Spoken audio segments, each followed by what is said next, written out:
पूर्व DGP doctor Ravi Prakash Mehra का खेतड़ी आगमन पर किया भव्य स्वागत। केसीसी के डायरेक्टर बंगले पर केसीसी कार्यपालक निदेशक जीडी गुप्ता के नेतृत्व में किया सम्मान। डॉक्टर रवि प्रकाश मेहरा ने प्रोजेक्ट का लिया फीडबैक। डीबी व अम्बेडकर पार्क में लगाए पौधे। पुलिस ही गरीब के आंसू पहुंच सकती है मेहरा। युवाओं को मेहनत व ईमानदारी और सेवा भाव के साथ आगे बढ़ना होगा।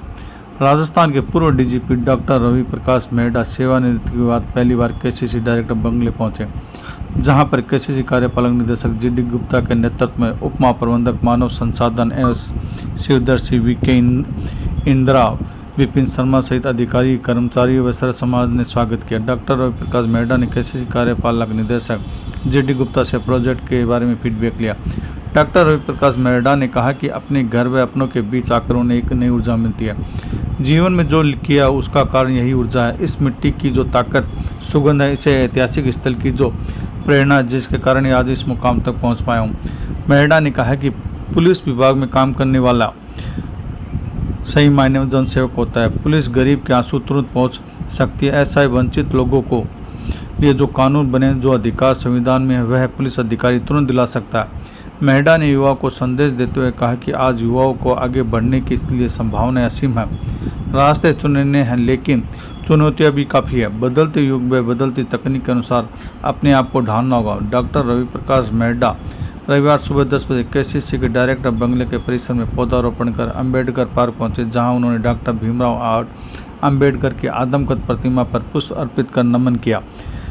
साथ ही पौधारोपण कर पर्यावरण का संरक्षण का संदेश दिया। केसीसी के अम्बेडकर पार्क से ओपन जीप में डॉक्टर रवि प्रकाश मेहरा को सर्व समाज रैली के मार्फत खेतड़ी के भोपालगढ़ रोड पर स्थित डॉक्टर अम्बेडकर भवन परिसर में आयोजित सम्मान समारोह स्थल तक डीजे के साथ लेकर गए। इस मौके पर ओम प्रकाश किलानिया, किशनलाल जैदिया, राजकुमार बाडेटिया, समाज सेवी हरिराम गुज्जर, ईश्वर सिंह, मुन्नालाल जैदिया, हसरत हुसैन, शबनम, सुधा शर्मा, पार्वती देवी, ईश्वर अवाना, पूर्व प्रधान मदन लाल गुज्जर, रमेश कुमार, नरेश कुमार, रमेश यादव, अशोक राघव, मनोज लमोरिया, बबूलाल सैनी, जितेंद्र सैनी, एसएल चोपड़ा, प्रदीप मेहरा, राजेंद्र जांगीर आदि मौजूद थे।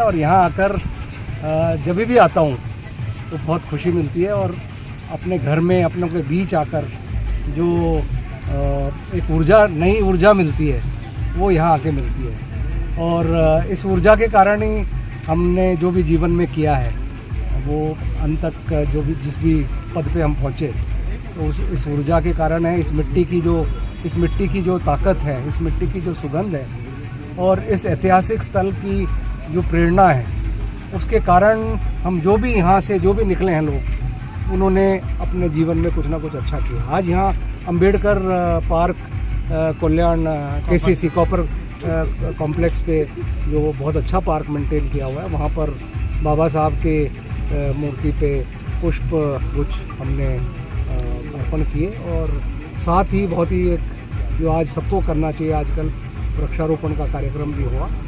और तमाम यहाँ के जो इस पार्क की देखभाल करते हैं और जो भी नागरिक हैं यहाँ के, वो सब आप देख रहे हैं मेरे साथ शामिल हैं।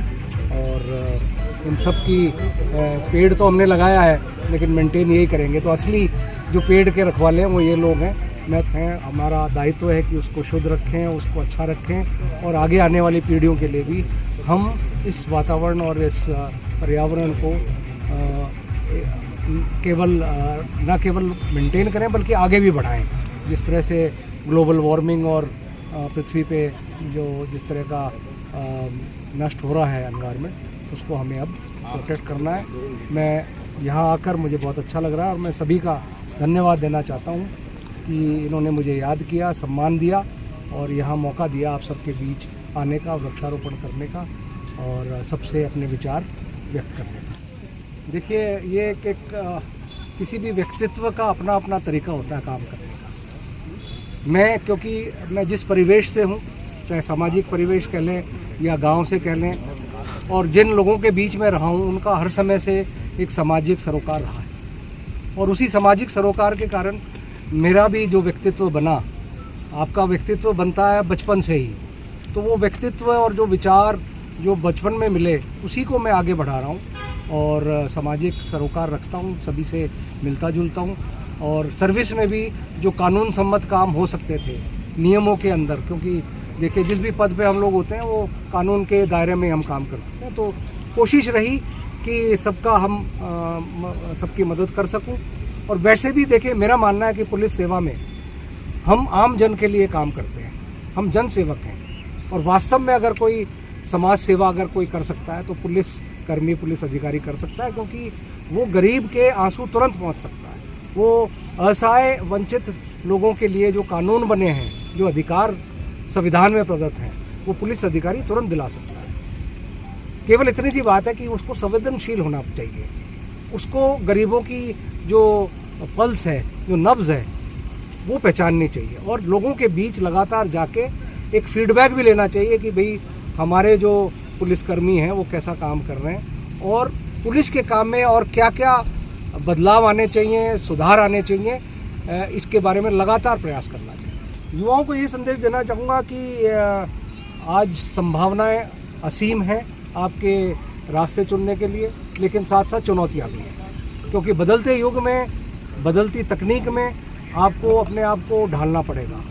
अब वो ज़माना गया कि आपने एक बार कोई एक परीक्षा पास कर ली और ज़िंदगी भर आप उसी के आधार पर नौकरी पा लिया। आज जिस तरह से तकनीक बदल रही है, टेक्नोलॉजी बदल रही है, इंटरनेट है, साइबर क्राइम फैल रहे हैं और AI का ज़माना है, तो आप देखेंगे कि अब लगातार जो भी युवा है अपने आप को प्रासंगिक रखने के लिए उसको लगातार अपग्रेड करना पड़ेगा और तभी युवा आने वाले समय में प्रासंगिक होंगे और युवा हमारे देश के लिए सबसे एक मजबूत कड़ी बन के आएंगे, क्योंकि अब भारत की जनसंख्या 15 से 40 के बीच की जो ब्रैकेट है, एज ब्रैकेट, उसमें करीब 50% है भारतवर्ष। तो आने वाला जो 20-25 साल है वो भारत का युग है और अगर हमारे युवा अपने आप को ढंग से तैयार कर पाए तो न केवल भारत बल्कि पूरे विश्व में वो अपना परचम फहरा सकते हैं और विश्व जो गुरु की बात हम करते हैं, कल्पना करते हैं, वो संभव है बशर्ते हमारे युवाओं को हम सही तैयार करें और सही तरीके से वो अपना अपग्रेडेशन करें, न केवल नैतिक मूल्यों में बल्कि जो भी उनको काम करने हैं उसके बारे में मेहनत करें और नशे से दूर रहें। आज ये जो नशे की प्रवृत्ति है युवाओं में, ये एक बड़ा चिंताजनक बात है जो युवाओं को मेरे ख्याल से बहुत से युवाओं को ये एक नकारात्मक रास्ते पे ले जा रहा है। तो उससे न केवल युवाओं की शक्ति और युवाओं की ऊर्जा बर्बाद हो रही है, बल्कि राष्ट्र में जो उनका निर्माण में उनका योगदान रहना चाहिए, वो उस नशे की प्रवृत्ति के कारण वो योगदान नहीं दे पाते हैं, बल्कि वो राष्ट्र के जो रिसोर्सेज हैं उन अनावश्यक उन पे नशा मुक्ति के लिए या नशा जो व्यापार है, स्मगलिंग है नशे की, उसको रोकने में रिसोर्सेज देश के और प्रदेश के जाते हैं। तो नशे से दूर रहें, अपने आप में विश्वास रखें और फिट रहें, फिज़िकली फिट रहें, फिज़िकली और मेंटली दोनों, क्योंकि अगर सबसे बड़ी जो अगर हमारी कोई धन है तो वो है हमारा शारीरिक और मानसिक स्वास्थ्य। आज मानसिक स्वास्थ्य की बात भी करनी ज़रूरी है, क्योंकि जिस तरह का स्ट्रेस और जिस तरह का तनाव ज़िंदगी में चल रहा है, तो मानसिक और शारीरिक स्वास्थ्य दोनों एक दूसरे के कॉम्प्लीमेंट्री पहलू हैं। दोनों में स्वस्थ रहना पड़ेगा, तभी हम एक अच्छे नागरिक भी बन पाएंगे और तभी हम देश का अच्छा निर्माण कर पाएंगे। बहुत बहुत धन्यवाद। Thank you. प्रकाश मेहरा साहब DGP पद से रिटायरमेंट होने के बाद में खेतड़ी के डायरेक्टर बंगले में खेतड़ी इकाई के प्रमुख द्वारा भव्य स्वागत किया गया और खेतड़ी के प्रोजेक्ट के बारे में विचार विमर्श किया गया और कल डॉक्टर साहब का सर्व समाज द्वारा खेतड़ी गोपालगढ़ में अंबेडकर भवन में स्वागत किया जाएगा। मेहरा सेवानिवृत्ति के बाद अपने पैतृक गांव खेतड़ी पहुंचने पर जयपुर से लेकर खेतड़ी के बीच में 14 नंबर चोमू, गोविंदगढ़, डोरसर, श्री माधोपुर और खंडेला मोड़, दुलेपुरा, टाँका चला, कम से 20-25 जगह भव्य स्वागत रखा गया। इस तरह से जुड़ा हुआ है आम जन से लेकर के जितने भी बड़े उच्च अधिकारी हैं या उच्च पद के लोग हैं, एक कॉमन तरह से व्यवहार किया और सबके लिए कॉमन काम किया। और जो आज तक कोई भी समाज का व्यक्ति गया उनके केबिन में, वो आज तक अपने लिए न्याय लेके आया और अपना कानून के श्रेणी में जिस तरह से उन्होंने काम किया, बहुत बेहतरीन काम किया। आज उस काम को सेवानिवृत्त के बाद में पूरा राजस्थान उनकी प्रशंसनीय कार्य कर रहा है। केसीसी के डीबी में केसीसी इकाई प्रमुख जीडी गुप्ता के नेतृत्व में भव्य स्वागत किया गया।